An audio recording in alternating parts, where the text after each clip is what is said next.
What's going on, everybody? It is Tuesday night, April 9th, 2024. I appreciate you being here, man. Springtime has happened in Minnesota.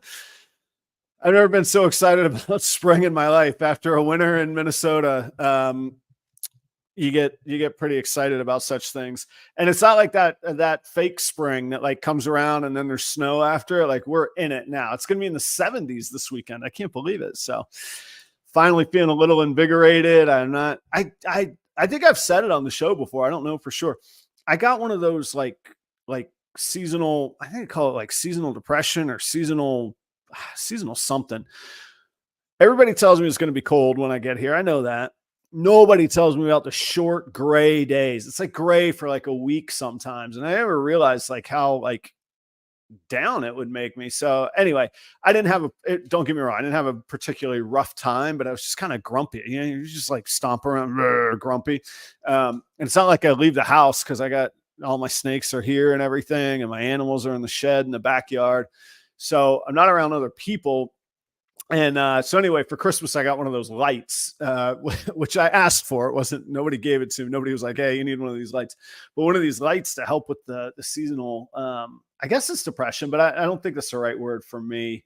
Maybe you know what I'm talking about, though. So anyway, I am doubly excited. I've been out on the bike, cycling on the trails. Man, I didn't realize the trail systems here are great. They're paved. Man, I can do 30 miles without seeing another car right through the wilderness. It's fantastic. So I'm enjoying life. We got ovulations, springtime, good things are going on. If I ever say pro tip with a straight face, I don't mean it with a straight face. So pro tip. I learned this weekend not to vend in Des Moines, Iowa on the Sunday that the Iowa Hawkeyes team and Caitlin Clark are playing for a national championship. You're just not going to win in Iowa. They just don't care that much about ball pythons versus their ladies basketball. I feel bad that they came up short, and I'm making light of it right now. But the Des Moines show was tough. I did have some pre-sales. Thank you very much. And I did sell. I guess on the flip side, I did sell a few snakes going up against Caitlin Clark on her home turf. So that was, lesson learned. You can't really predict that, and I'm not going to back out of it. I would have done it, but yeah, there was a time around like noon or 1 o'clock. I was like, this feels a little slower. And then my wife was like, oh, the game's today. I was like, oh, great. So anyway, that was last weekend. This weekend coming up, the Minneapolis Cold-Blooded Show here in Minneapolis, hometown, home turf show. They're the best. It's 25 minutes to the venue, set up, done, get back out, 25 minutes home. It's a one-day show. It's great. I got a little business experiment, or I don't know if it's an experiment. I'm not doing anything different, but a little business analysis going on this show. So this weekend is Dallas. So like the regional big dogs that are usually at this show, they're all going to be in Dallas. But I don't think any of the attendees know that. Like your local average ball python buyer, which is great here in the cities. Like there's a really good scene here. They're not going to Dallas. And I don't think that they know. I don't think there's like it's a crappy time because all those other people are going to be in Dallas. So what I'm really thinking is that maybe I got a leg up. I remember one time I was vending in Jacksonville, and Dale at Constricted Reptiles, George MD. There was somebody else that usually did that show, and they all weren't there because they were, I don't know, maybe there was a show in Atlanta that weekend. They weren't there. Anyway, I did pretty good that day. You know what I'm saying? So like I say, I got to check out this little business experiment or analysis going on. But if you're in the Twin Cities metro area, regional Wisconsin, Iowa, come on up to the show. It's a really, really good show after I've just told you those other guys won't be there. But it is a good show, and I always do well at that show. So I'm happy with that. I got a bunch of ovulations happening. So I got clown stuff coming. I got pied stuff coming. The stud that I'm using from Creative Genetics, the clown VPI Xanthic, a couple of the females that he's been to have ovulated. So keep an eye out come, June, July, we're going to start having some real fun. I'm up to 7 ovulations now. One clutch is already hatched this year, and another clutch in the box, and then another 7 ovulations. Patreon members get first dibs on the hatchlings, and the top 2 tiers of Patreon all build store credit 100%. So, if you decide you're into it, and you might want to take a stab at some of those hatchlings, check out the Patreon. I will do, maybe what I should do is post like pairings and ovulations on Instagram. It can't hurt, right? Like, of all the crap on Instagram, like, may as well, like, what I can't go like below the bar. Like, maybe I'll just do that. Hey, I got some cool plans in place this week that came up a little bit unexpectedly for Troy at Best Dressed Balls, his show in Denver. I believe it's called somebody correct me. I believe it's called the All American Animal and Plant Expo. I should know. I should be more up on this. We're not like partners or advertising or anything, so it's okay to make a mistake. But anyway, I'm going to go to the show. I didn't know. Round trip flight, Minneapolis to Denver with 2 bags on Southwest, $176 out the door. How can I not go? I could go hang out in Denver for the weekend, have a good time. I'm not going to vend. I'm just going to go check it out. I will be at the REDLINE booth. I'll be hanging out with Robin and the REDLINE team. And I think there's some surprises up our sleeves. I will be streaming from the show as well. I'm not sure the streaming time. I got to figure out the logistics. Went okay at Tinley, but I was vending too, so I'm going to make it a little more show oriented versus vending oriented. So I am going to have to work that out. I got to figure out internet connection, getting all my equipment out to Denver, all that stuff. But I will be streaming from the show. I'll be hanging out at the show. I'll be there for both days. And what's better than, other than Minnesota in the springtime, Denver in the springtime's got to be pretty nice too. Hope you did your taxes. The countdown's on. Go legit. Like, build your credit. Get the benefits. Get your write-offs. Get your deductions. It's good stuff. And last but not least, I was up against also Sunday in Iowa, WrestleMania 40. Oh, it was a good one. And check it out if you're into such things. So EH Xotics tonight. I don't even know. I have to check. I feel bad. Maybe that's not how it's. Do I say the word like exotics? Like there's so many great layers to their brand. The Canadian Maple Leaf, the Texas Lone Star, half and half. EH, like that's how the Canadian sentences end, Anyway, stick around tonight. We're going to talk about the Monsoon project. We're talking about branding and service. We talk about breeding ASFs just a little bit, just to warm my heart a little bit. We'll talk about Dallas tonight. And I got to understand this Canada, Texas connection. How does this happen? We have questions. We need to figure this out. So, hey, thanks for being here, everybody. As you all know, it's tough for me to engage the camera and see the comments, but I do go back and watch my shows so I could see what I've screwed up and what I want to fix. And anyhow, thanks for being here, everybody. If you're new, thank you for joining. I hope you enjoy it. Maybe click the like, subscribe, all that kind of good stuff. Thanks very much for being here. Thanks for the support.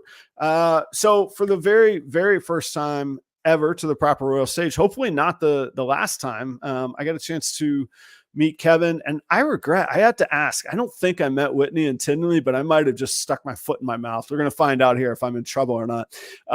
Please welcome to the Proper Royal stage for the very first time, EH Xotics, Kevin and Whitney. What's up, guys? How are you? Hey, Adam. Hey, it's like you already said it. We already know if you're American or Canadian, because Americans pronounce it as EH Xotics. And Canadians, it's A Xotics. It really is A Xotics. It is A Xotics. Yeah. So oh my gosh. The original thought was we took the E off and put the A on, right? So it's A Xotics. And then she was like, no, just A Xotics. Yeah. Like, oh, okay, yeah.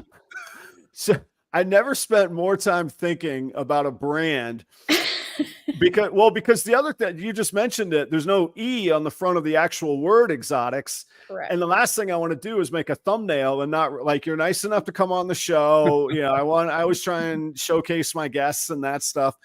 And I was like, man, I'm going to mess up how they spell their brand. The least I could do is get their branding right. You know? So, all right. So help me understand. I got to get this Canada, Texas thing. So there's this one stereotypical culture, you know, orderly, kind, polite, welcoming. You got this endearing accent. And then there's the Canadians. Oh, yeah. So how I've been waiting all week. I wanted to do that for the whole show. That's all I wanted to do tonight, right there. So I'll tell you later because it's too long of a joke story to tell now. But remind me to tell you about the Canadian goose and how it originated.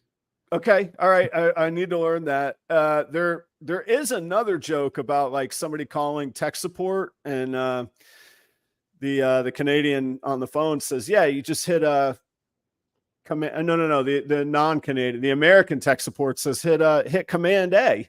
And the Canadian says, yeah, I'm doing it. There's nothing happening. And okay. All right, done. I promise. I quit. So how did this, all joke aside, how did this come to be? How did y'all end up in Texas together? So very randomly, honestly, we both worked for a gas detection company. Okay. Based out of Calgary. Yeah. We were manufactured in Calgary. We had a satellite office here in Texas that did, service repairs and shipping. And their warehouse was terrible. I worked in the warehouse in Calgary. So when they really needed something to go, they called Canada and said, hey, can you ship this order? Because I need this to go to this customer, right? Gas detection equipment, it's needed immediately when it's, you know, if somebody comes and shuts down your job, you're not working again until you get your equipment. Right, so, right. You're talking like natural gas detection? No, all kinds of she can she's marketing, so she can like personal protective equipment. So you know, the standard for gases for like oil and gas. So H2S, CO, O2, LEL. Or like even like sewer lines and stuff. If you're going into the store, you need confined space entry. Anyway, so she called one day and the guy that she usually called hadn't shown up that day. Found out later that his tags were expired and he got like arrested or something. It's stupid.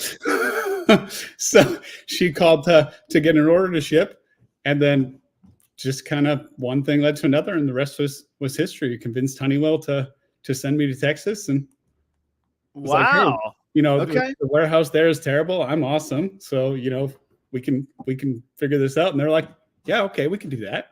Nice. My work visa. They paid for how long ago? How long ago was that? That was in 2008. We're terrible with dates. To be honest, we can't even remember our own anniversary. Okay. So, it was but it was 2008 maybe. Yeah. So my wife strategically suggested we get married on a specific day. It turned out to be her father's birthday as well. So now we can always remember the anniversary. We'll remember one or the other, and then both of our bases eventually get covered. So our anniversary is on her father's birthday. So that was our plan too, because her birthday is April 16th. My birthday is April 18th. So we're like, hey, if we get married on April 17th, we're golden. Fucking genius, right? Yeah. Well, okay. So this is actually. So my birthday is the 17th and our anniversary is the 19th, which is also her father's birthday. There you go. And it's 3 days after Valentine's. So like all the affection happens in 5 days in the year, and then we're done. And then just on back to life, you know? Yeah. So in reality, we ended up getting married in like May 12th or 13th or something. Because we found a house actually at a reptile expo from Ken McAlexander from Ball Python Investments. Yeah, we bought his house. So we bought a house from another snake person. We actually got a snake as part of the buying the house. Did it already have the facility in it, ready to go? Like, was it no, like it was just set up? No, it was just a house. This was 2009. Yeah. Okay. So I mean, you know, we had melamine, and when I say melamine, I mean like the white wood. melamine. Yeah. Like the particle board that absorbs any moisture. Yeah. Like, and they're like, we had racks made of bacteria is that. going to live in that. Yeah. Right. We were breeding ASFs in 10-gallon aquariums. Oh, that's cool. Well, yeah, you start though, right? You got to get going. No. I mean, I had like 30 10 gallons. Yeah, no, I get it. Like, yeah. You know, just for the breeding colonies. So we had a pretty big setup of snake. But yeah, then we got a pied ball python with buying the house. That was part of our closing deal. Part of our contract. Oh, cool. Because they didn't want to. That was in like 2010? 2009. Yeah. Mm-hmm. And it was high white pied. Yeah, so pieds were like $2,000 back then. I was gonna say that was serious stuff, man. Oh, yeah. That's okay. So y'all been at this a little longer than I realized. Well, so we took a break in the middle. So as part of, remember I said I was on a work visa when I first moved here. Mm-hmm. So in 2011 they closed the office here. And they told us they were closing the office. They said, "Hey, do you want to move to Illinois?" And it was kind of well, you know, do you want to move to Illinois and have a job, or, you know, not move to Illinois or not, yeah, or anything else, yeah. So I was like, okay, yeah, sure, we want to move to Illinois, you know, yeah, that's fine. So we did, and we moved in like December of 2011. Mm-hmm. Had our first kid in March of 2012, and then. What was it, like 2 months after that me and Kyle drove down here? So no, it was almost right away. So it was like sometime in like April, probably, that it's still cold. Yeah, me and my buddy drove, or well, we flew to Dallas because I had another friend that was looking after all our snakes and everything. We had probably 100 snakes or so at that point. Right. But I mean, like, you know, 50 normals, right? And our kingpin male that was like, oh man, this thing's amazing. Right. Yeah, this is the one that's gonna, you know. So then we my buddy and me flew down here. That's like, I think the only time that I've ever flown Spirit Airlines on, and you know, never done that again. Yeah, you do that once, right? It's like, oh, that was a mistake. And then we rented a Penske truck and drove from Dallas to Chicago. And when I say Chicago, not Chicago, Grays Lake, which is like an hour north of Chicago, right? Like with all the snakes. Yep. Mm-hmm. So, and that drive was miserable. It was. What strategy did you? Because I'm not being the one upper here. I'm empathizing. I went from Jacksonville, Florida to Minneapolis in a rental van with mine. So what strategy did you employ? Did you bag them all up, or did you just leave them in the racks? What'd you do? We had the racks in the back. We bagged the snakes and put them in a tub or in several tubs between us and the seats.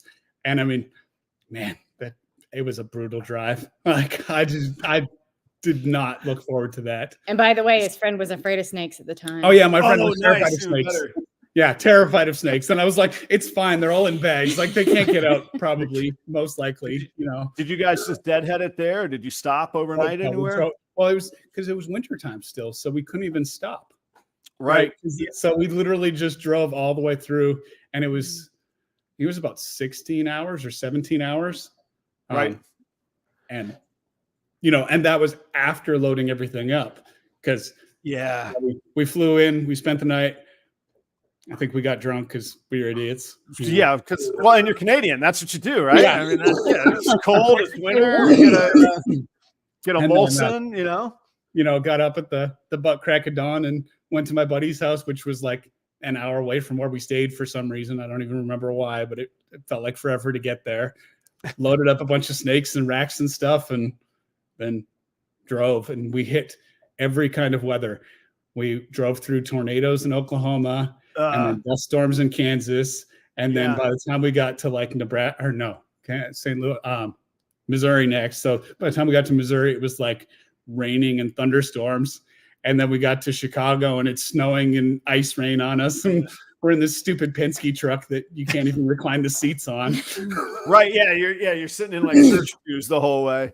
So that I left mine. So that rack that's like halfway high there. And then this anyway, that rack right there that you could just see the edge of, I actually left the snakes in the racks and I ran ratchet straps over the front of all the tubs so they couldn't fly out. But that rack right there was my cot. I had an air mattress on top of that rack, and I slept in the truck on top of that, and I was going solo. And then when I hit Ames, Iowa, and the starter went out on the truck, and I had to get it towed. Oh, no. Yeah, I had to get it towed to a dealership and explain to the tow truck driver that I wasn't leaving the truck. He's like, you can't. He's like, what are you going to sleep in the parking lot of the Dodge dealership? And I was like, yeah, that's where I'll be. And he was like, okay. I said, look, the people are paying you for it. Just take me there, drop me. You don't have to explain you tell the people you thought I was going to a hotel or whatever. And just out of sheer like habit and muscle memory, I woke up in the morning. I felt how cold it was in the truck. And I was like, I got to get some heat in here. Not even thinking, hey, dummy, your starter didn't work. That's why you're in a Dodge parking lot. And the thing turned on. It's like when the solenoid gets stuck, sometimes it works or the temperature change. Yeah. It turned on. And I was like, I called the company. I was like, I'm not turning your truck off until I get where I'm going. And then you can come tow it out of there. And they're like, you have to turn it off to fuel up. I was like, no, I don't. And I'm not going to. And, and I hung up and I drove the rest of the way. That's what you said. Of course, I'm going to turn it off when I fuel up. Yes. Don't worry. No, I was furious with them. I was like, I don't care. Like, you all did this to me. I was stuck here, anyway. So I got back and it ended up being fine. But yeah, I didn't turn it off. I haven't done that one. So that's Minneapolis to Jacksonville. It's right at 24 hours. Oh yeah, that's brutal. So so I did Jacksonville to Kentucky, and then I was staying at like truck stops. So Jacksonville to Kentucky, and then I stopped in Ames to grab like a late night dinner, and then it was like 4 hours from there. I was like, all right, I got another 4 hours in me once I get dinner. And it was off. Look at that. We got all the Canadians in the house tonight. Look at Billy showing up here. That's pretty cool. But the views will go up now that Billy just got off the live too. There are so many shows and so many, like, I used to try and keep up, like, I'm up against so-and-so, and I've just quit. I'm like, look, it's 8 o'clock on the East Coast, Tuesday night. That's it. That's where I'm going to be, So, all right. So you said you took a break on the, what's that? You're Central Time now, aren't you?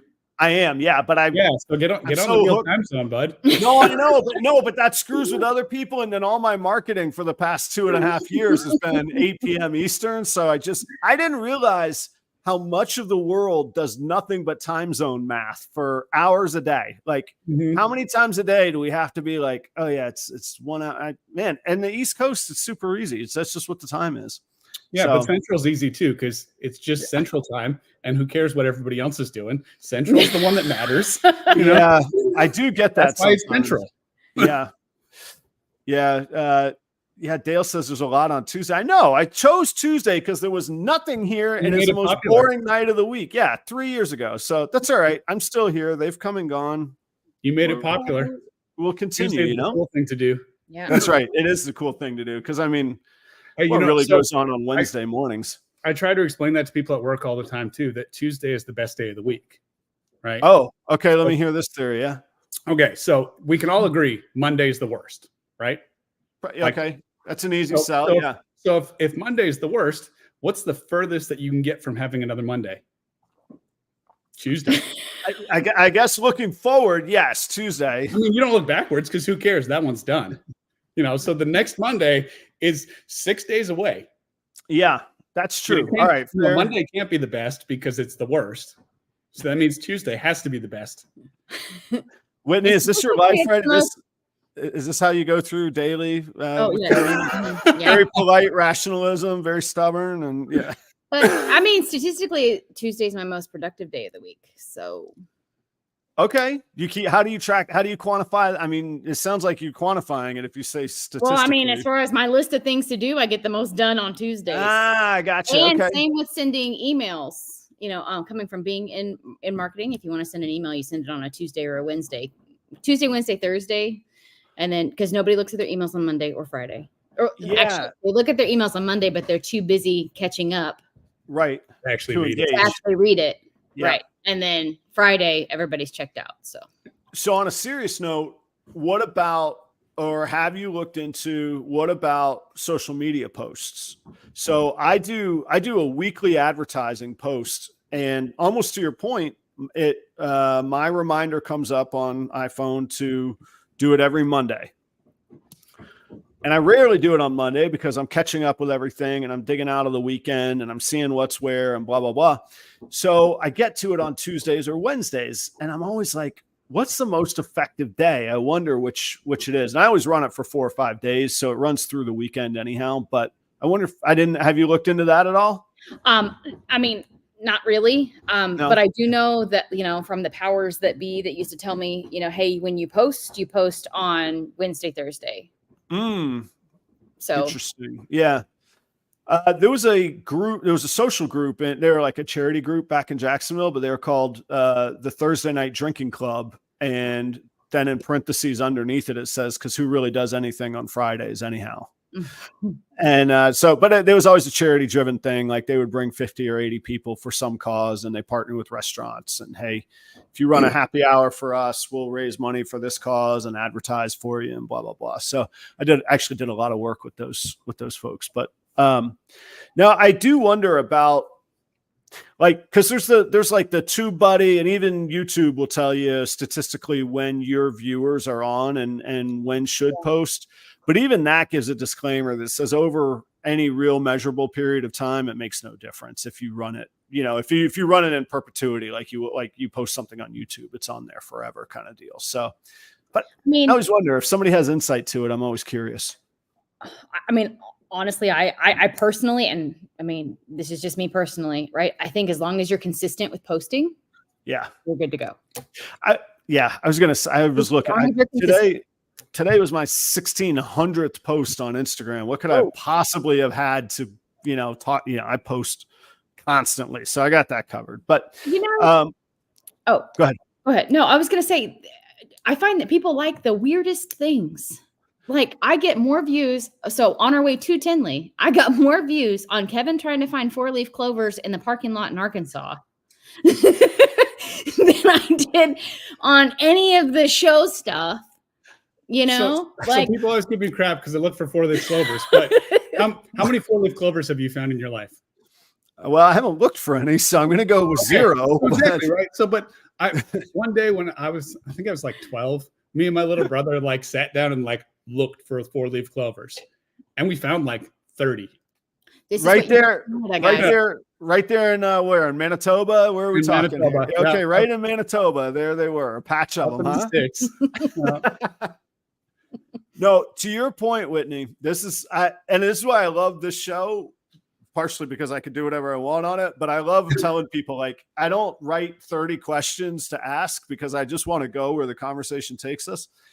So to your point, and I can tell you this because I've reposted it like 3 times now, and it always performs the best. My best performing video ever, my best single piece of content that's not anybody else's, it's mine, millions of views, is me in slow motion with no context, no explanation, no voiceover, with a glove, a sperm plug, and about 3 inches of female scale. And that's it. That's it. Nothing else. Millions of views. No lighting, no like staging, no beautiful branding, no buttons, just I think I'll film this. And like, not even like, I didn't even give it, I just like smeared it on and that was it. Millions of views. And I've reposted it. Like, I just keep recycling it. Yeah. But to your point, right? That just proves that, hey, you don't have to be fancy in your content, right? Just be consistent. I agree with that. And when people ask me, I'm like, just start. You'll figure out what works. You're going to get metrics. You're going to get likes. You're going to get people you're going to get things that don't hit, that you think are the most amazing thing ever, and they don't hit. I just post. The other thing I learned, and people hate hearing this, nobody actually gives a damn. So like when it's really good, they like it. And when they don't, they don't care. And Instagram figures out that people don't like it and they stop showing it to people. So don't worry about it, you know? I feel like that's I feel like people have a hard time grasping that concept, right? Because They they really think do. everybody spends so much time comparing themselves to someone else. Yeah. Just do you, right? Enjoy what you're Yeah. doing, post consistently, and have fun doing it, right? Because you're right. Exactly. People are not going to care. And the people who do like it will like it. And the people who don't are just going to scroll on. Who cares? No, and like you could be purposefully horrible or purposefully offensive or purposefully, you know, dislikable. But if you're just, so I learned that playing music. If 1 out of 4 songs people love and the other 3 don't like outrageously suck or aren't like purposefully annoying to them, they're having a great time. It's good. You could get gigs all day long with that. Just doing, you know, 1 out. Like I had a buddy, he used to come to my shows. He'd be like, we need a hit, Adam. It's getting a little boring. I'm like, okay, cool. Play a hit. And then I'll go back to playing what I want to play, you know?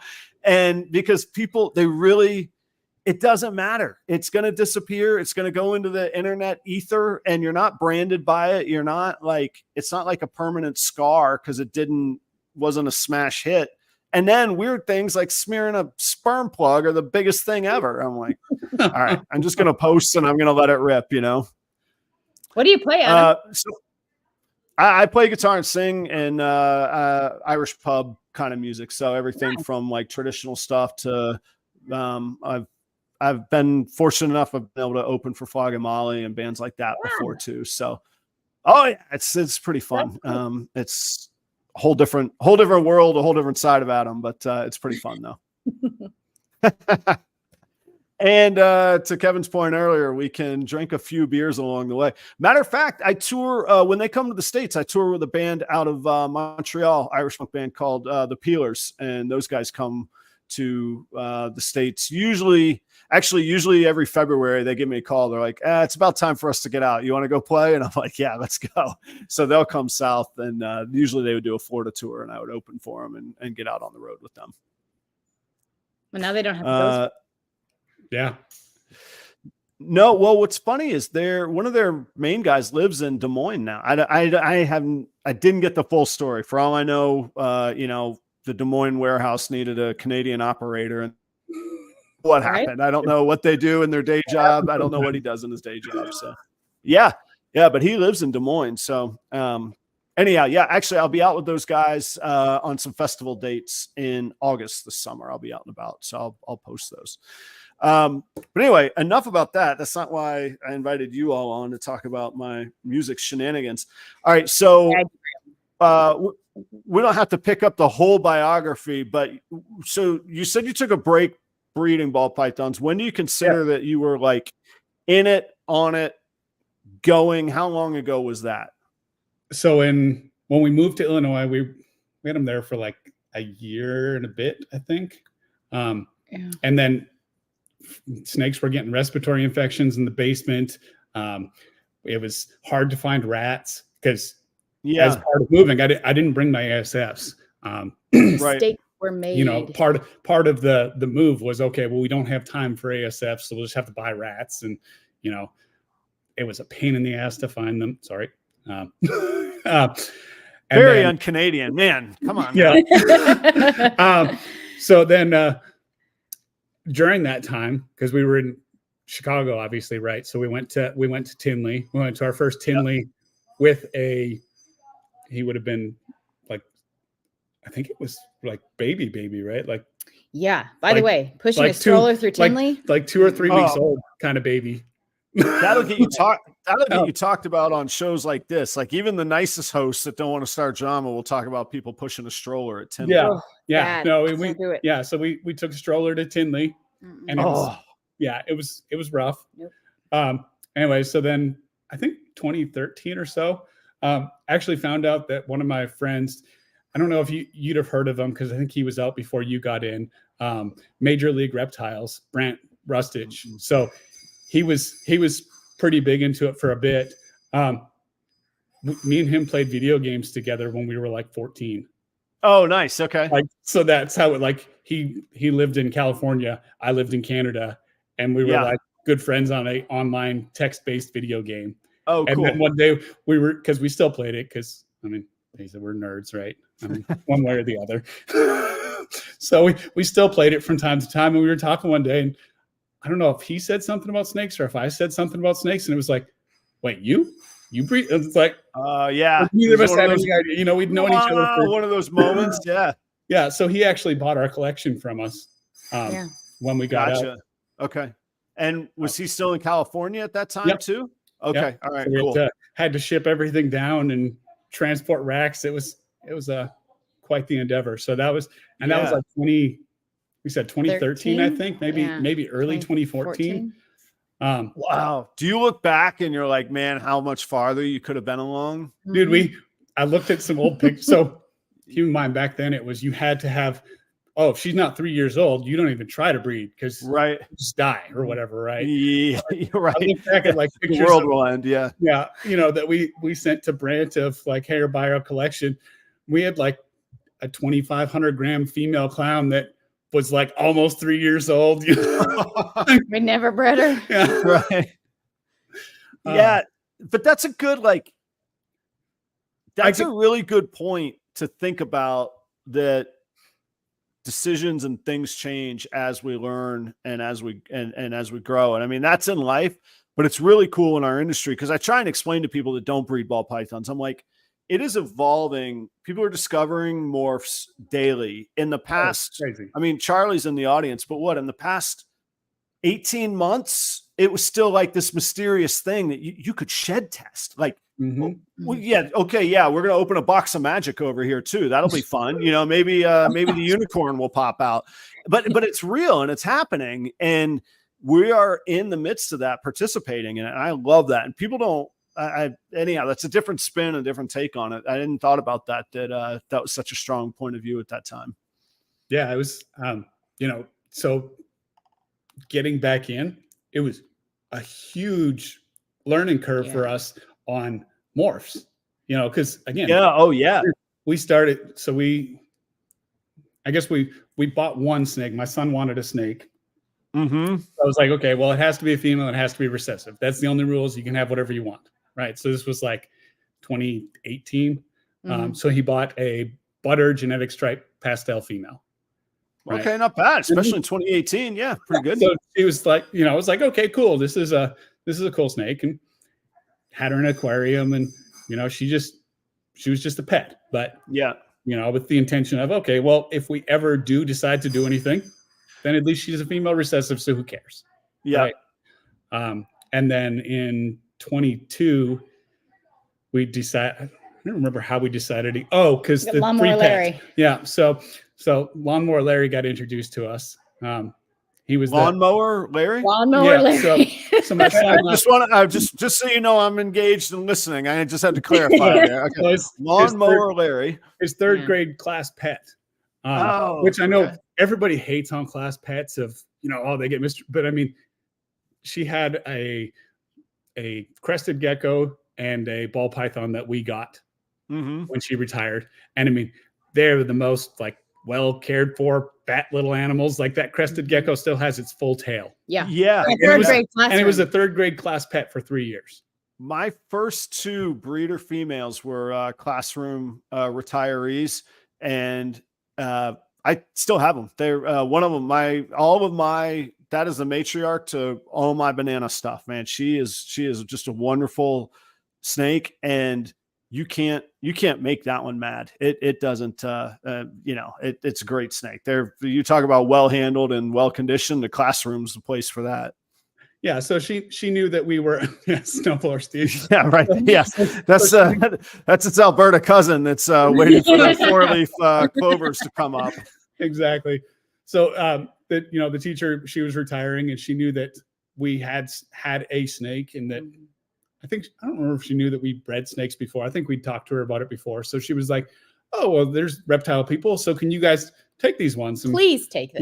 Right. We're like, sure. So Lawnmower Larry is called Lawnmower Larry because somebody let him go in Texas. Okay. And then the teacher's neighbor hit him with a lawnmower or the weed whacker. I'm not exactly sure what. So he's got some gnarly scars down his back of And then, yeah, once he noticed him or whatever, he took him to the it was like, hey, I know you've got snakes and stuff. So, what do I do? What do I do? What do we, wow, so they got him fixed up and, took him to the vet and everything. And then he became a class pet. So that's why he's named Lawnmower Larry. So he's just a big freeloader now. Dude, man. Yeah, that's cool. We call him the resident freeloader because, I mean, who keeps a single gene male lesser? Yeah, around? he's a male lesser. So he didn't know he hit the lottery when that lawnmower hit him. Yeah. Tough lesson, but hey, I mean, he made it. Yeah. I mean, he's about 2,400 grams now. Yeah. So he's a big boy. So he likes his ASFs. Did you say that was in 2022? Yeah. Okay, so you've had the pedal down then, all right. So you get Lawnmower Larry, and then So then my son wanted to breed because he's a lesser, and he's already got a butter. He's like, hey, if we breed those together, then we'll get a blue-eyed Lucy, right? And I was like, no. Yeah, that is not happening. Like it's like a backwards 12-step program. Get your son a snake, then get a white snake, and then go ahead. So I was like, no, that is not happening. That is such a waste of that female, Yeah, right. So we're like, okay, well, if we're gonna breed snakes, then I guess we got to buy a couple. So we set our first budget at so our 2022 budget, when we were going to Dallas NERBC, we were like, okay, well, we'll get back in and we'll spend like $5,000. Yeah. Okay.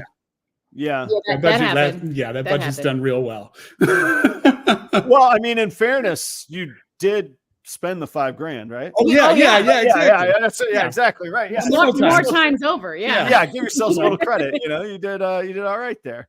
Yeah. So that's been cranking along then for, I mean, at most we're still early 24. So at most 2 years for what you got. Yeah. We're 2 years back in now, I guess. Yeah. Just over 2 years back in to what we consider, because usually NERBC is in February in Dallas. Okay. Yeah. So that was the first show that we went back to, and we bought 2 breeder females when we were there. And then we were like, scouring Craigslist and freaking everywhere, right? Right. Because 10 breeder mentality. Okay, well, we'll get 4 codom males or whatever, and scour Craigslist for 20 breeder females. And I can already see Billy in the comments. You're doing it wrong. Yeah. Oh yeah. Yeah. It's a level 1. That's a level 1 mentality right there. Yeah. Exactly. Right. We were very much attempting to be breeder ones again. So give us some stats. What's your collection size at now? Not that, just for context, not that bigger or less matters, but I'm saying what are the context of 130-ish snakes now. And those are like the collection, or those are hatchlings too? Those are included, like all in. That's all everything. in. Okay. Yep. So collection wise, we'll breed. Philly's like, yep, that's exactly what that was. So we'll breed 40-ish females this year. Okay. That are breeding, and then we've got, another probably 20 or so that are growing up that we'll keep. And some of the ones that we breed this year, we won't breed them again. Several of the ones that we could have bred this year, we didn't, because we were like, oh, that was dumb. Should be great for somebody. So Morph Market auctions have been getting my love. Well, okay. So there's a couple ways to go. No, I've been covering those a lot, but actually let's go to the Monsoon path. So somewhere in there, and I'm concluding from what you have listed on Morph Market, that you started with 2 hets. You did a head-to-head or a single het to female pairing. So again, we were trying to stick to our poor man budgets, which and so we liked Monsoon. We liked the look of it and everything. And we're like, okay, well, if we're going to get a Monsoon, at this point, we'd already kind of figured out, okay, here's most of the new morphs now, and how things are going and what people are doing. So we're like, okay, if we want to get into Monsoon, we can buy a het male and breed it to a couple females, right? Hold back all the female babies. Yeah. And then, by the time that those are ready, we can probably afford to buy a visual male. And Good then thoughts, we can run that visual male through whatever females we've saved back, and half of them, because this was before shed testing was really off, right? Yeah, that was still the fairy tale promise. Yeah. Yeah, exactly. And then but we didn't want to breed just a het male and make a bunch of normals, right? So that was the other criteria. So we did quite a bit of searching, and we actually bought a pastel stranger het moray possible het clown from Roland and Iris out of Netherlands. And then he proved out het clown, or tested out het clown, and then proved out het clown. So we were like, oh, well, awesome. Now he's a great, So we made a bunch of stranger possible hets. Well, I say a bunch. We made a whole shitload of males. It's like, okay, we'll just save back all the females. The first 22 babies that male produced, 5 females. Wow. Oh, wow. So it flipped around on you. But have you found in the market, because Jessica can explain this better than I can, because she's statistically looked at this. But on a new gene, at the very start, the males are more expensive and more valuable for just what you're talking about. And then the pendulum starts to swing when there's enough in the marketplace to where the females ultimately become more valuable. Did you find that, or have you found that benefited you all? And really what I was going to ask, and this is me playing a little bit of devil's advocate and poking at you a little bit. You could share if you want to or not. But how hard of a sell is it to say it's a possible het Monsoon, and by the way, it's X thousands of dollars? I don't know. I'll let you know when we sell one. Okay, it stuck out.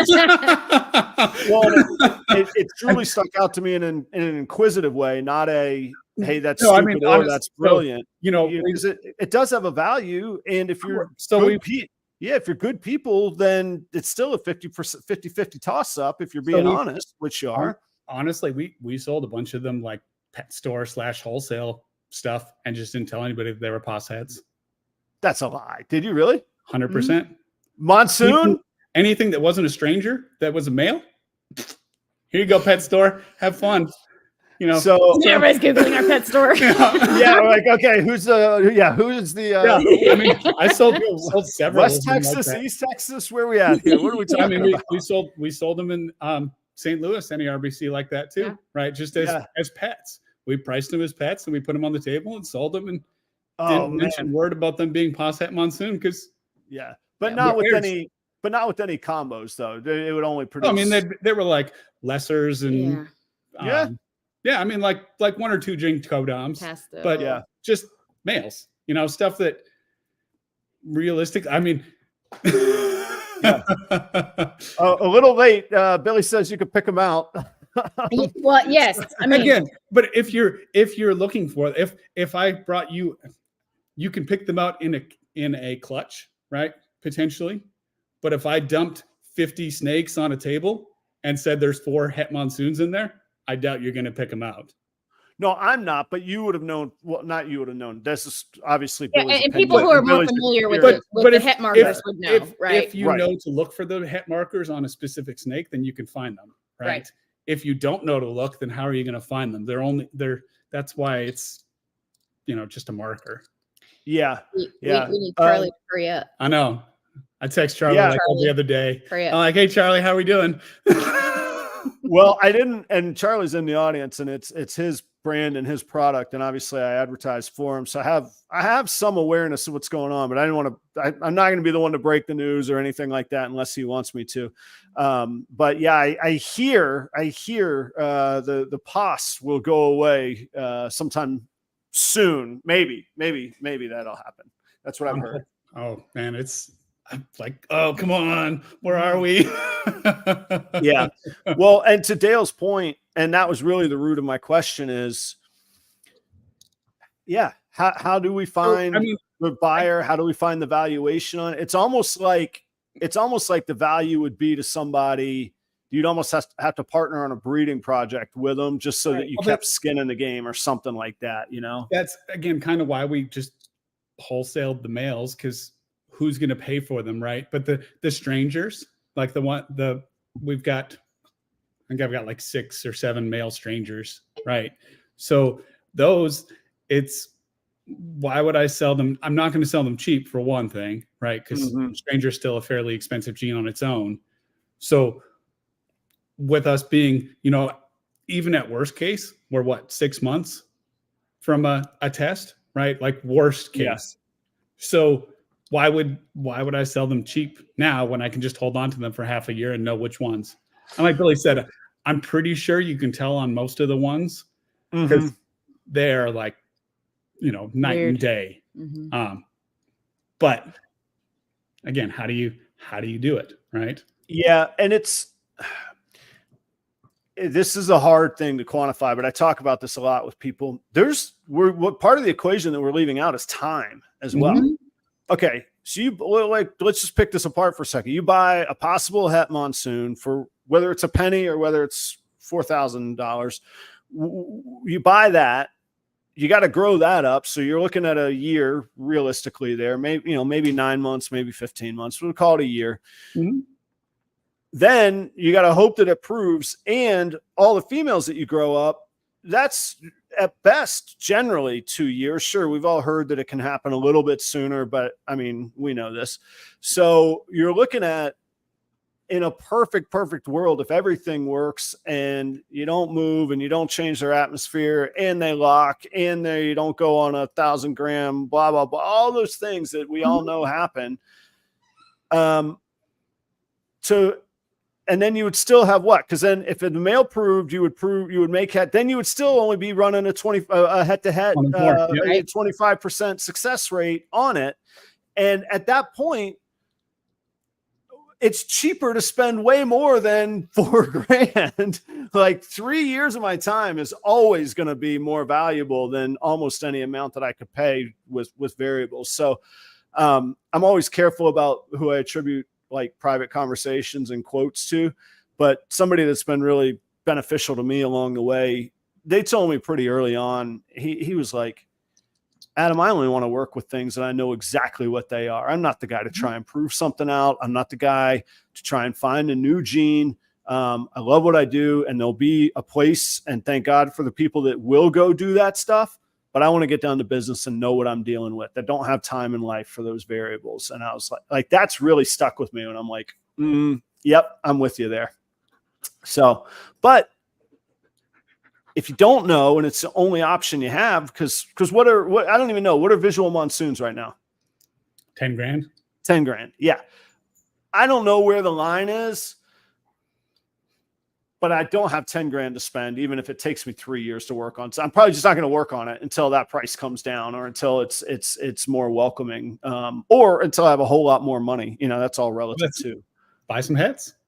Yeah, exactly. So, which brings us all the way back to the front. Exactly. So, but you only want to buy real hats. Yeah. Right. 100%. Yeah. I would. I mean, I wouldn't buy the POS. Yeah. We did buy some POS het females also, actually. So we bought from a friend of a friend. He bred het to het, 8 eggs, got 5 Monsoons, and then 3 females. And I was like, wow. Okay. So we bought all 3 of the females. So we got a cinnamon, a Mojave, and a cinnamon Mojave. Okay. And we bought those last year at Dallas and the RBC. Yep. And they're like 2,000 grams now. Oh, cool. Nice. Good Yeah. for you. Good for you. Yeah. I'll take POS hets as gravy, on top of something else that I already know, but, I'm just not in it. And I used to. It's a hard gamble to take, honestly. Right. Yeah. So, and when you start getting into space and time, and frankly, like this is my primary livelihood now. Like I need to make as solid, reliable, predictable choices as I can make in my decision making. So everybody's got their own context, but yeah, I'm back to liking or knowing what knowing what I'm dealing with. But you're exactly right. You could buy full hets, or guaranteed hets as well. So, so where are you at in the process now? How many is still on? Only one generation from that breeder, or two by now? Yeah, we only produced babies last year from him. Okay. We should have some more chances at. Well, I mean, we will have more babies from him this year. We don't have any yet. We do have we bought a double het, a Mojave double het clown Monsoon from Gen Z Reptiles when they got out. Mm-hmm. So she's 1,500 grams now or so. She's got little tiny follicles still, but I'm like, come on. Yeah, get in there, get going. Yeah. I mean, that's just going to be double het to double het. But man, how great was their collection for people at their age, huh? Yeah. Mm-hmm. Holy cow. I actually kept up with them a little bit afterwards. I tried to do, again, I won't share certain private conversations. I tried to do some business with them that did not work. But it wasn't for their snakes. But they had an amazing collection. Did they keep any of them, or did they divest all of them? All gone. I think they're apparently they're playing music in Nashville now or something. That's what I didn't know about Nashville, but I knew that music was their focus. And like, when you're really, I wouldn't say obsessed, but when we're really passionate about something, it's easy for us to go like, why would you look what you've done? Why would you get out? Well, if you're not happy, you got to go on, go chase what makes you happy. That's what people said about restaurants to me. Like, why in the world would you leave restaurants, Adam? I'm like, well, I'm not happy anymore. I did it for 30 years, so, more power to them. I hope they find happiness, and, hey, they did it once in snakes. They could do it again, I suppose, if they wanted to, if they ever come back to it. Yeah. So that's neat. Did you get any more stuff from any more of their collection? No, just we got the 1.1 out of that. Oh. So we sold the male to another one of our buddies down here. So Keaton's been putting in some work with that. It was a male, just a normal male double het Monsoon clown. Yeah. I mean, which is still pretty good. He's a solid breeder. Like he's 1,000+ grams. He's a big boy. Did something just smash in the background? Oh, the kid taking the dog out. Okay. I was like, you guys seem really calm. I was like, you don't have to like keep a straight face. Like if there's a problem, it's okay. We got, we have, it's live. Dale, I don't want to speak specifically, but my understanding is he did leave to work with Justin, but he's not there anymore. And I believe his brothers I believe they're both playing in a band together, both playing music together now. Yeah. Yeah. So yeah, of any, if you asked me if I wanted a male double het, you'd have my attention with a Monsoon clown. That's double het Monsoon clown for sure. They're pretty amazing. Like, there hasn't been many of them made, but yeah, they're crazy looking. Because you've seen the one from IRES, right? I don't even think that I have. Believe it or not, and I know this is sacrilege to say, I generally don't walk shows. If I want to envision particular goals of what I want to breed with my own collection, I'll research what I think those will look like or if they've been made before. But if I go looking at all the other stuff, first, I want to spend money, but second, I get overwhelmed and then I get like depressed. Chase things. Yeah. Well, and I'm like, what am I doing? I can't even make a difference in this ball python world. Like it really screws my head. So actually I doubt it. I doubt I've seen it. I certainly doesn't come to mind. So I'm guessing I haven't seen it. Yeah. I don't know if he's done many shows on it or not, but we found it literally because we bought we were like, okay, well, we want Monsoon. And, I can't remember exactly how we found IRES. I think we figured out that Monsoon and Moray were, probably the same thing. Right. Yeah. Yeah. And I'm familiar for us shortly, hopefully. Yeah. He got real quiet after my last comment. I didn't know what it was. Okay. Okay. So, all right. One last thing on the Monsoon topic, and then we can move on a little bit. What's the long-term vision on it. My guess would be if you're that invested in it, if you've put that much time and effort, especially starting with hets, you have more of a vision than just, hey, let me just make some Monsoon, like first time breeders when they're like, I just want to make a white snake. That'll be fun. Like, I'm guessing it's more than just let's make a Monsoon. That'll be fun. So what's your vision or dream on it? I mean, Monsoon clowns is step one, right? Oh, step one. Okay. That's big step one. Okay. You know, like we'll probably produce some Monsoons this year because we've got those Faucet females. But you know, I don't really care about producing Monsoons. I'm more excited for it. Like we bought a male Monsoon from Brad Broa at Tinley last October. So he will hopefully breed later this year. And honestly, I don't even care if he breeds a single het Monsoon. Like he's going to this clown and to this DG and to this clown. You know. Yep. Yeah. So.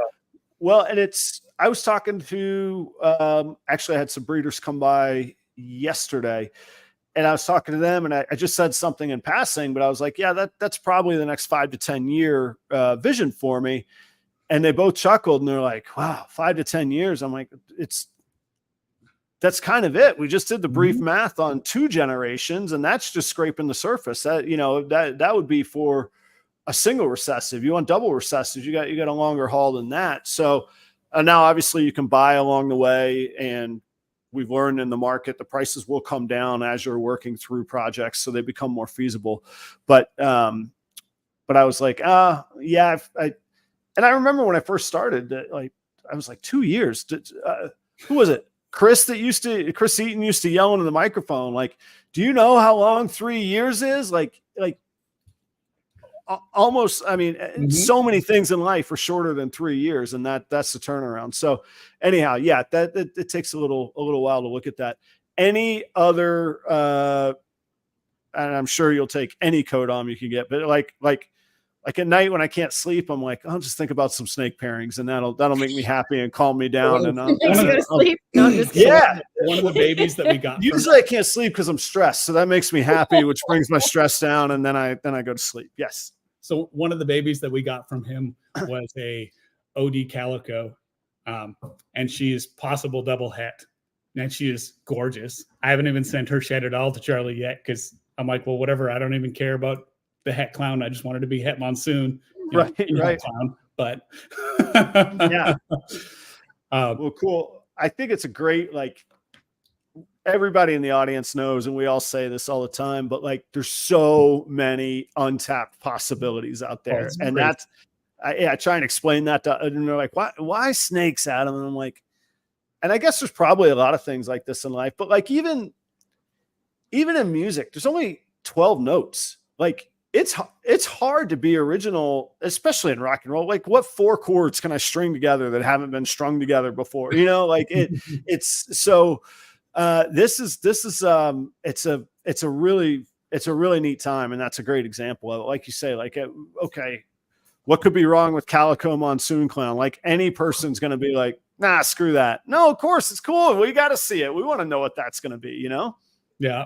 And then the other one that we got from is a Bongo Butter female also. So I'm very excited about those two because they didn't have any pastel at all. And, you know, yeah, I think of the 5 females that he produced, one super pastel and the other 2 have pastel. It's like, oh, okay. So yeah, so those 2 are, you know. Don't you find it crazy in this day and age, even with a brand new, well, not brand new, Monsoon's been around a little while, but to the mass market, relatively brand new. All these genes that, like, in our pop culture world of ball pythons, all these genes that everybody just dumps on, you know, lesser, cinnamon, pastel. They're the first ones that all these new genes go to. Like, you can't buy it. Like, those are the ones that you can get first to market. The pastel strangers are amazing looking. Yeah, right? I was going to say, like, you find them in the right place, they're great. You know, yeah. So it's got that going for it, but the pastel Monsoons, not so much. Yeah, washing out a little bit. Unless apparently you add leopard, and then they're amazing again. Well, No. it fixes everything. That's just rule one anyway. Just put leopard on it; it'll fix it. Hey, we're at the top of the hour. I'm going to take just a moment here. Let's pay some bills. Audience, first off, thank you for being here. If you would, don't click away. Like, these sponsors are what keep everything going, keep me able to do this on a weekly basis, bringing content like this. And they're good people. I'm so proud of the people that I'm aligned with and that I get to work with on promoting their brands and them supporting me as well. So I hope you'll take a look in the description. All their links are there in the description, and a lot of them have perks if you use them and let them know that you found them from Proper Royals. So Gray Rider Reptiles, that's Charlie at shedtesting.com. He's doing it. I mean, the service is phenomenal. The guy is basically a one-man show, but if you want to know who's testing your tests, it's Charlie. If you want to know where they're at in the process, it's Charlie. If you want to know how the process works, it's Charlie. When you get your results, it's Charlie. He's the one doing it, and it's the fastest out there. I promise you that. And make no mistake about it, Charlie is developing his own tests now. He is the player, as far as I'm concerned, in this space. Check them out. Promo code proper15 at shedtesting.com. You're going to get 15% off of 2 orders of shed tests. That is not 2 sheds, 2 orders. I don't know where that caps out. You can call Charlie. He'll tell you. All joking aside, though, give him a shot. The pricing and the value is one thing. The service is phenomenal. And at the end of the day, that trumps any pricing considerations for me. So you get fast results. And I'll tell you, I get them at all hours of the night too. Charlie will be like, you got this. Boom, right to me. So check them out. Redline shipping. Also, look, if you haven't used Redline, I don't know what you're doing. You should have at least tried it by now. I mean, everybody's talking about it, of course. But concierge service, they're going to tell you when to ship, how to ship. If you need help on packing it, if you need help knowing what a phase pack is versus a heat pack, or maybe you don't need any heat at all, you don't know what size box, all of that. You need to know where it's at because you're worried about an ice storm in Memphis, call them up. Their service is phenomenal. And again, they're just great people. Robin has surrounded himself and assembled a phenomenal team. All these promos always run long because I really do appreciate these folks. Argen Reptiles, that's Robbie Richard down in Greer, South Carolina, just outside of Spartanburg. He is working with some very nice, very high-end stuff. I'll tell you right now, Robbie is working with Desert Ghost, Pied, Clown, and the Dark Jeans. So he's working in jeans like Blackhead and Stranger into doubles and triples with DG, Pied, and Clown. Check out Robbie Richard down in Greer, South Carolina. Portuguese Pythons, that's Danny and Renee Rocha. Some of my, they're just, again, just great people. I love talking to them on the phone and in person because they just care so much and they're great at what they're doing. I have a 1.3 of Ultramel Pied project stuff from them. I know they just hatched a super Blackhead Ultramel clutch. If any of those things seem up your alley, go check them out and do yourself a favor. Check out their Instagram account. Really, really high quality produced stuff. Way better than the million view little thumb trick that I used on my hot content on Instagram.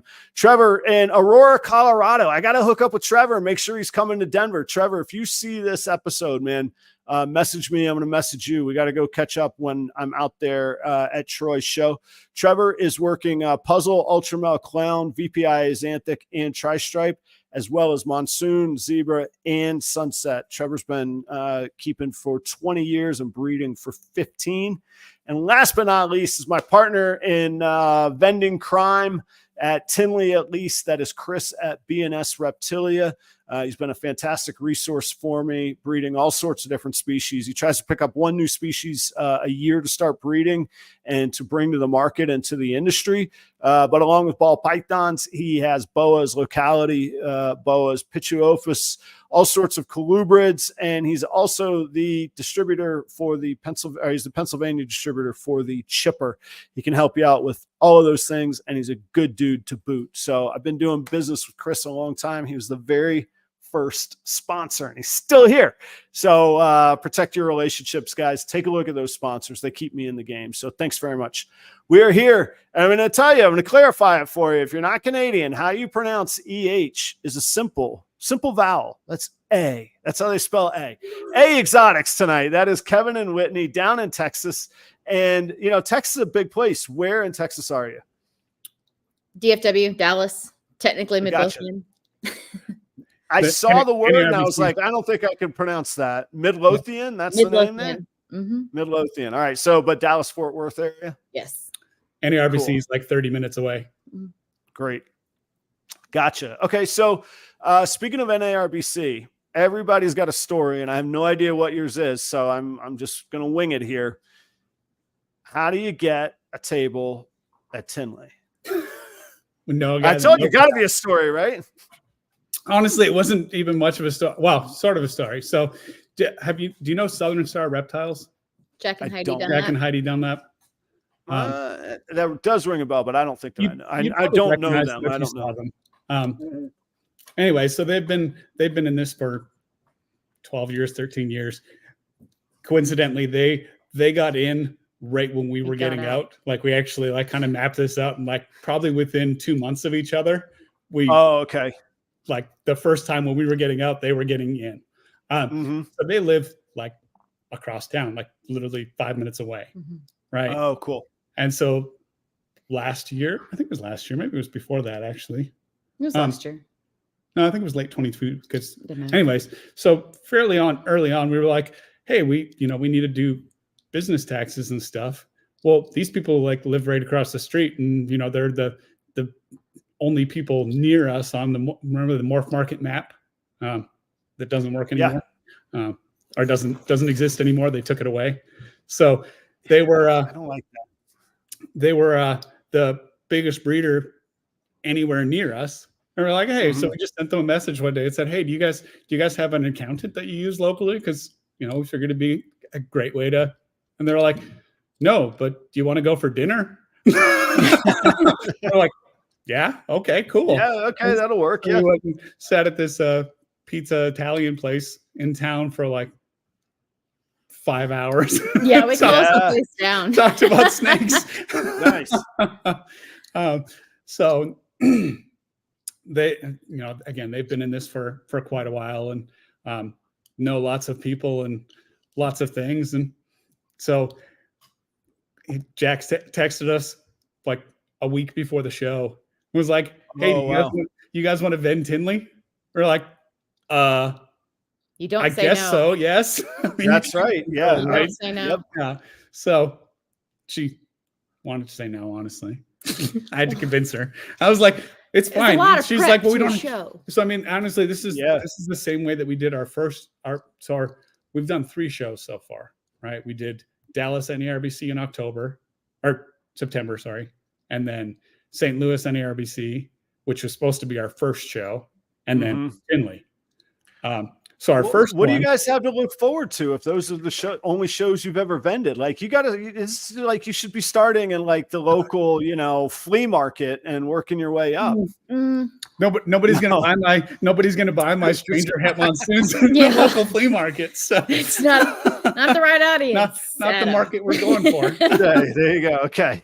But so the first show was literally like, I think he called us, you know, so the person whose table we took over, they had some family emergencies. And literally, I think we found out on Wednesday and that we were going to vend on Friday. Yeah. And it was like, hey, do you guys want to vend? And we're like, we don't really have anything, like, you know. Right. And they're like, who cares? Like, just get in there. Good point. You know. So then we did that, and then we did St. Louis, and then the same thing happened for Tinley. So that's cool. Is that on, if I can ask, is that on their table, or is it under your name now, or how will we see you again, or how's it work? As of right now, we're on the waiting list. So Gotcha. Probably not for a while, because we don't breed the things that people want to breed, right?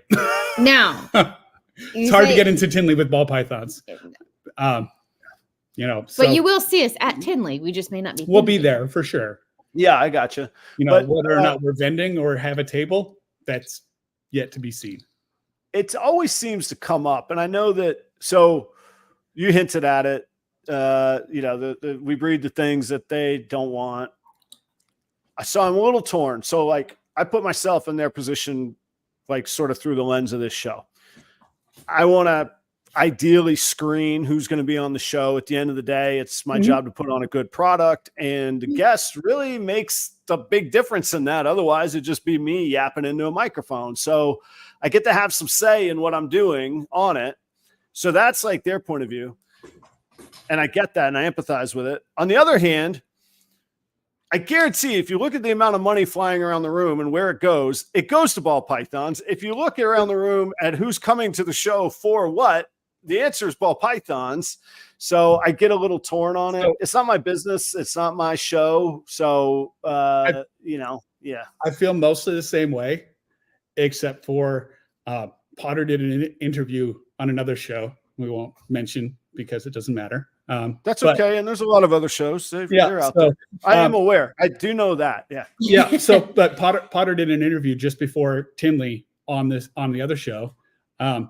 And honestly went through that, and he did, we all see the drunk Potter at the expos, right? In the auction, right? And you're like, oh, okay, that guy. But I mean, he went through it, talked through it, and honestly, I gained a lot of respect for him watching that episode.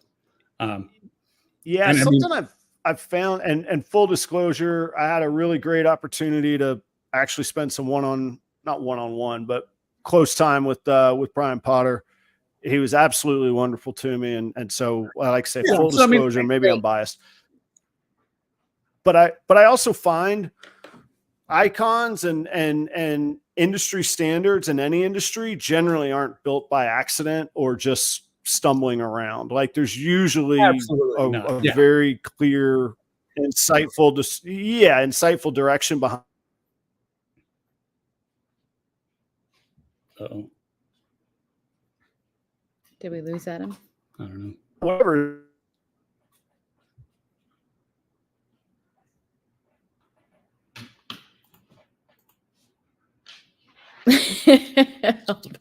Uh-oh. Is that us or him? I have no idea. It's Adam. Okay. He's on that Minnesota internet. Yeah, this should be interesting. Quick, somebody get a screenshot. Yeah. That's funny. Hopefully he comes back soon. So any questions in the chat? Hey, I can't run Adam's show. So favorite projects. The two main projects that we're working on are Monsoon Clown. Oh, there you go. There you go. He's back. Hey, thank you. Keep it going. You're doing great. The snippet that I heard, it was rock and roll it here. There you go. They asked our favorite project. So Monsoon Clown is the one. And then the other project that we're working on is DG Hypo Clown. And then in DG Hypo Clown, as much dark stuff as we can put into it will be awesome. So yeah, if people ever wonder, like, yeah, it's live. That happens. I love the comments. This is great. Thank you for holding it down. It appears if you ever want to excite the audience and really get the algorithm going with commentary, just yank your internet for about 30 seconds and then pop back in. That's probably a good strategy. Yeah. little insider strategy there. Hey, let's talk about you all in particular. We got about 10, 15 minutes plus a little overtime for the little break I took there just a second ago. Tell me about you all without like trying to put anybody on the spot. It's a competitive marketplace. We all know this. We were just talking about there's a ton of ball python breeders everywhere. What are some of the things that you do to differentiate yourselves? And I will tell you, I asked that question because I think you have a very memorable brand. I think it catches people's eyes and makes them think. Specifically your logo, the maple leaf with the star, and I think it's very intentionally done. And it's a hell of a lot more thought than I put into mine. And so when I identify those things where I go, somebody put a whole lot of work into that and they know more about this than I do, whether professionally or not, that's what makes me ask about it. So talk a little bit about all of that and how you stand out in a crowd. Well, as far as the logo goes, I designed the logo. I do have a degree in sales and marketing. I was I still am a product marketing manager. So I kind of knew a little bit, about the logo, right? Right. I try to keep it as simple as possible, not very many colors so I can print, Yeah. Yeah. And it tells our story, right? So, and, I mean, I guess we're sitting on the wrong side, right? Like I should be on that side, he should be on this side, but with the Texas there. Yeah. Oh yeah, I gotcha. Oh yeah. Whatever.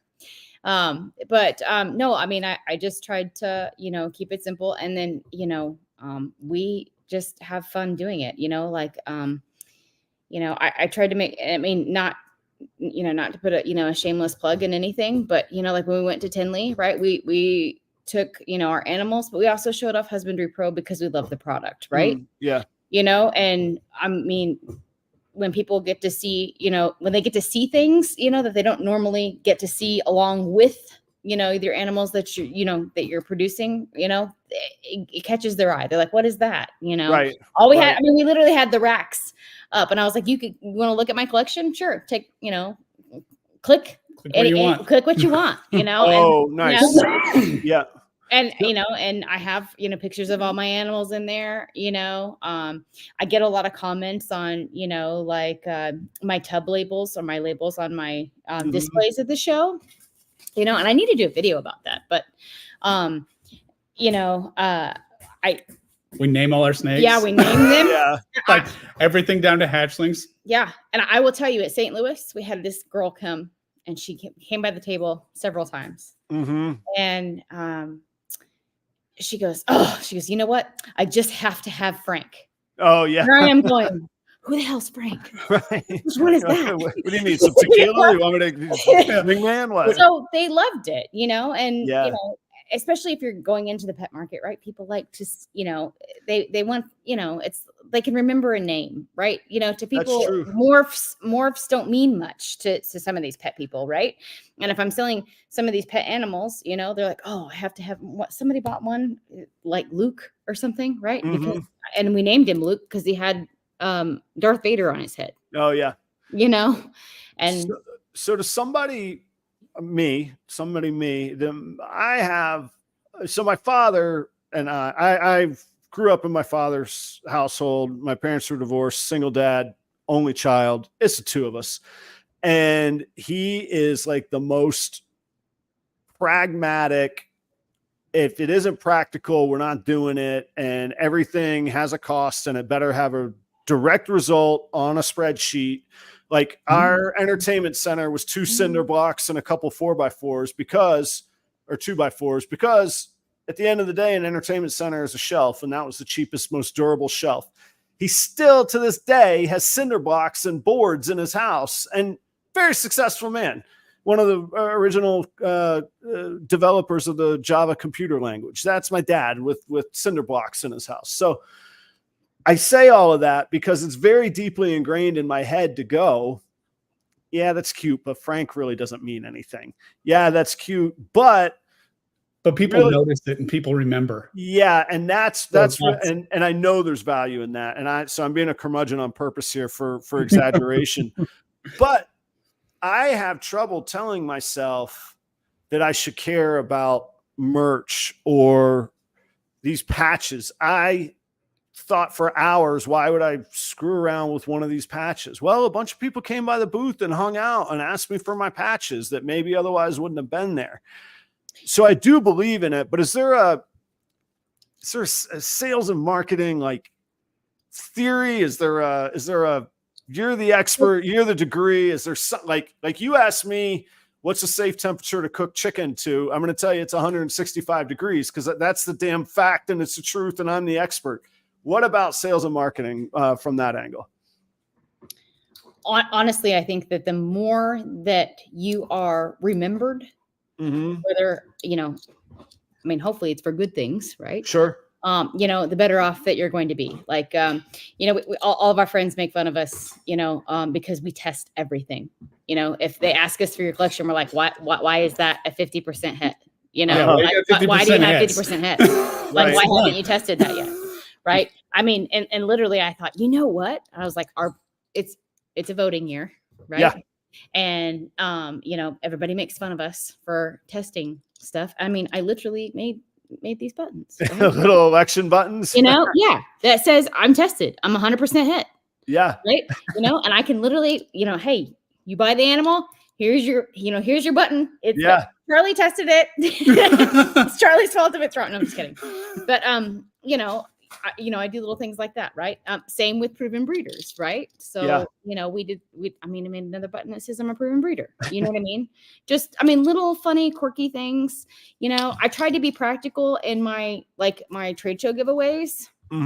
I did trade shows for, quite a while, and, you get the vultures, right? Who are like coming around and picking stuff up. They're exhausting, right? Oh, you get that in I don't care. Every industry. Every industry, right? Oil and gas, or, any industry, right? Weddings. Wedding shows. Oh, my wedding trade shows. Oh, bane of my existence. Yeah. It doesn't matter what it is, right? So we try to be practical, with our giveaways, and we don't want people to just, take it and then eventually throw it out, right? Yeah. Which is why I did the Sharpies. Right. So, everybody needs a Sharpie. So we did Sharpies you gotta write on snake bags, right? So I didn't for some reason, Apple was like smart and can make, I don't know if you've seen the thumbs up and thumbs down. Thumbs down. I know, but that's your own. Does it read my? Yeah, it was when you put the Sharpie up there, the thumb was down. And I was like, I want to make clear, I did not put that there. I thought there were people in the comments. I was like, man, somebody hating on nobody likes Sharpies. It's fine. It is an AI. There's something like you can make like balloons come up too, but I don't know how it does it. But to be clear, that was not the audience or myself with the thumbs down. Okay. It doesn't hurt my feelings, right? I know, but I would tell you if I didn't. If I felt that strongly, I wouldn't be like this passive, like, let me fire off a thumbs down at her. Man. I wouldn't do that. And it doesn't matter where you are or what you do, you're never going to make everyone happy. Yeah. Right. So, the truth. There's, and there's a lot of right ways to do things. There's a lot of wrong ways to do things. But in the end, if it's working for you, do it. Right. Well, thank you. Thanks for going through that exercise with me. And you're right about that. The last piece is what I love. If it's you and it's uniquely you, what literally could be better than that? What could stand out better than uniquely yourself and that confidence and pride that goes with it, and that's hard. That's in life too. That's hard. I don't know about everybody, but I went through a long phase of my life where I tried to be a whole lot of things that I wasn't. And I finally said, you know what?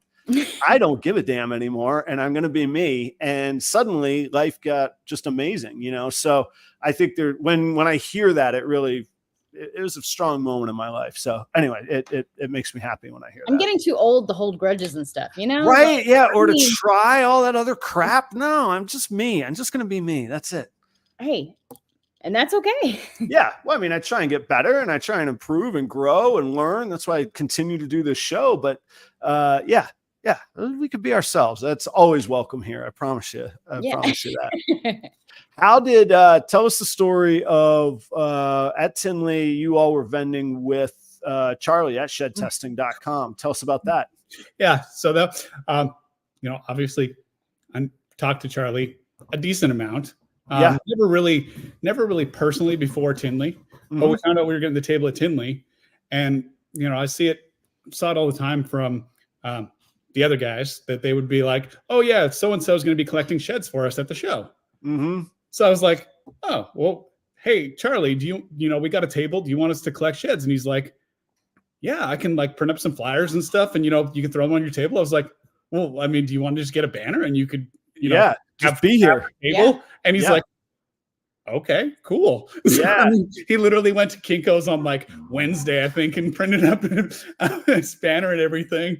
I got it, everything was super last minute, but it just all the timing worked out. So, and like, you know, I'm happy to say I think we became friends with him and Kevin from Sugar Skull. You know, we had a great weekend. We had a lot of fun vending together, and you know, just talking with people and talking with each other, and you know. And shameless plug too. We will be collecting sheds for Charlie in Dallas also. Charlie won't be there. He's on vacation. But we will be collecting sheds also for Charlie in Dallas. Yep. And if you bring sheds, you get Sharpies. Get a Sharpie. And who doesn't need a Sharpie, right? I always have one right here. I have it over there. I guarantee you got one in your room. Oh, I do. I have many in the room. Yeah. Actually, I guarantee you don't remember the last time you threw away a Sharpie. They have some duration, don't they? Now, and in kitchens we use them. We have these little sleeves where our Sharpies fit, right right there. And so, I mean, I would go through some Sharpies, but in general, they have staying unless power. you used it up, you didn't throw it away. You've thrown away pens because they were crappy, right? Yeah. Sharpies you use up. Go back to Charlie for just a second. Again, I said earlier, you know, I get to brainstorm. I get to have ideas. I get to hear some of the process behind the scenes. And I'm not going to share that because that's his brand and that's his pride and his baby, and what he wants to commit to is his deal. But part of why I was so excited to partner with Charlie, and I'll tell you what I will tell people is this: when I approach advertisers, I go to them because they're people that I want to work with. And when I heard Charlie's story, he was on my show and a spot opened up on the banner. And make no mistake, it's a business arrangement. There was a transaction there, and it is business. But when I pitched to Charlie, he didn't know the pitch was coming. He didn't know that, you know, I was trying to, I mean, I was up front. I told him I wanted him to be an advertising partner. But it was because of his story and the things like you're talking about. Okay. All right, we're going to have a table 2 days. Fine. I'm going to go to Kinko's. I'm going to figure this out right now. I'll probably not get any sleep for the next 2 nights because I got to get this all together. And then I got to get to Tinley. And there's been things behind the scenes that are hiccups and bumps in the road. But then I meet him at Tinley, and we met at the last Tinley, matter of fact. But anyway, we knew each other. And he was so excited. He's like, Adam, you just wait for future Tinleys, what I got cooking up for this stuff. And I was like, that's why I want to be. That's why I want to be partnered with this guy. Like, part of it is I just want to be a part of the ride. You know what I mean? Yeah, exactly. And that's why I sent him the message in the first place, right? Because I was like, I mean, he doesn't have a table. We've got a table. People don't know us. People know him. You know, he's like, well, how much do I owe you for the table? I'm like, show up. Right. It couldn't hurt at all to have somebody bringing people to the table. And those are the relationship things that work. People ask me, Adam, you do a lot for Redline. Yeah, I do. And I've gotten a lot for doing a lot of stuff for Redline. And I don't, not monetarily, just good business relationships and opportunities. So, well, guys, are you? I think you would have mentioned it. Are you going out to the Denver show? Again, I think it's called the All American Animal and Plant Expo. At this point, no, but potentially, maybe. You see how we book shows. So yeah, that's true. Well, if you do, there's a guy there that you can hang out with that has drank a whole lot of Canadian beer in his day. I have, Montreal is my favorite city in the world. We can reminisce all about that. But anyway, I'd love to meet again in person and hang out. And if not there, October Tinley. Yeah, we'll be in October Tinley for sure. Right, perfect. I will be up there. But September Dallas comes first, right? So yeah, I know. I can't. Well, I don't know what hatchlings. I mean, honestly, if I had the hatchlings to make 13-14 hour drive worthwhile, I would go down and do it. You know, it's probably the same deal of $150 flight. Yeah, I know. Dallas is quick. Look, I gotta go to Denver. I've already explained to my wife I have to go to Tinley twice a year, Chicago. I have to now go to Denver. I have to go. Dallas is bigger than Tinley now, so no, it's not. And physically maybe, but not physically maybe. No, yes. Not up here. There's more tables in Dallas than Tinley now. That's what I'm saying. You give me all the stats you want, but you know, just like Canada might be bigger than Texas, but let's be serious here, right? Joking. I did learn that Ontario is bigger than Texas for all us Americans that think Texas Most is just states are, or most provinces are bigger than Texas, honestly. yeah, they're not by a lot, Ontario is massive though. Landmass, maybe. Oh yeah, I mean, yeah, that's that's our it. population. No, So not population. Yeah, no. Where I grew up, you know, you can go. I showed some people a video of somebody went out snowmobiling and they did like probably a 50-mile ride in this video. And I was like, okay, in that entire 50-mile ride, they probably passed within 50 miles of less than 1,000 people. Yeah. Yeah. I will say, and we'll get off. Well, actually, we got to wrap this thing up anyway. But so I'm from the South in Florida, in the United States in Florida. My wife is from Minnesota, and every Minnesotan takes the time to explain to every other American how cold and how tough and how durable and how unbearable Minnesota is in the wintertime.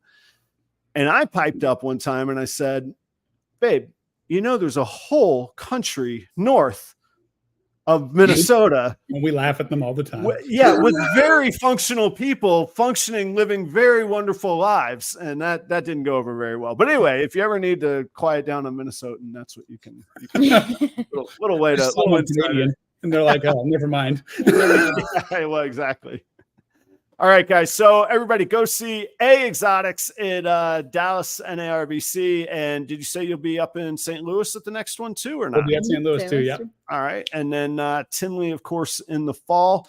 Of all the show prep I did tonight, I do not have the guests next week. I will post it on Instagram earlier than usual. I'm actually booked all the way through the end of the month, which is very nice. I believe it's Herpin Harbins. I've got Vanessa from the NARBC social media crew coming up this month as well. So tune in. We'll list the schedule. I'm all discombobulated. I'm disappointed in myself. I didn't have that together. For once, I have booking done, and I didn't see who it was specifically. So good luck to you guys in Dallas. Have fun. Everybody traveling there, safe travels, big roads out there and crazy people and all of that. I hope it's a great show. I hope the market, you know what? I didn't hear anybody comment that it's a terrible market right now. I'm hearing less and less of that crap. So we'll keep that stuff going. So I'll look for an update from y'all. Kevin, Whitney, thank you so very much for being here. Stick around for just a second. We'll catch up for just one more. Audience, thanks so much. Thursday morning, Proper Cup of Joe, and next Tuesday, same place, same time. Kevin, Whitney, take us home.